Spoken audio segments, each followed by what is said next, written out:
অনেক আফসোসের সহিত জানাইতেছি যে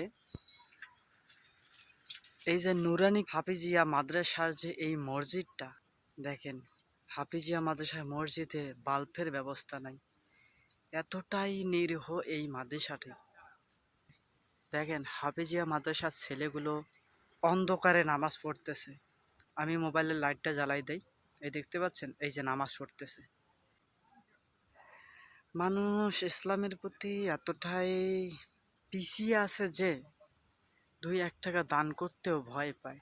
এদিকে কাজের উদ্দেশ্যে আসলাম, তো কাজ শেষে আমি মাগরিবের নামাজ পড়ার জন্য আসলাম। আমার চোখে পড়লো বিষয়টা, সবার কাছে তুলে ধরলাম। এদিকে দেখেন, শুধু মাদ্রাসাতে একটি লাইট জ্বলতেছে, তা বাদে মসজিদে যারা নামাজ পড়তেছে তারা বাহিরে পড়তেছে বারান্দায় মাগরিবের নামাজ, তারপরও অন্ধকারে পড়তেছে।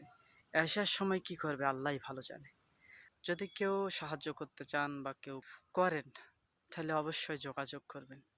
সবাই ভালো থাকবেন, সুস্থ থাকবেন। আল্লাহ হাফিজ। আসসালামু আলাইকুম।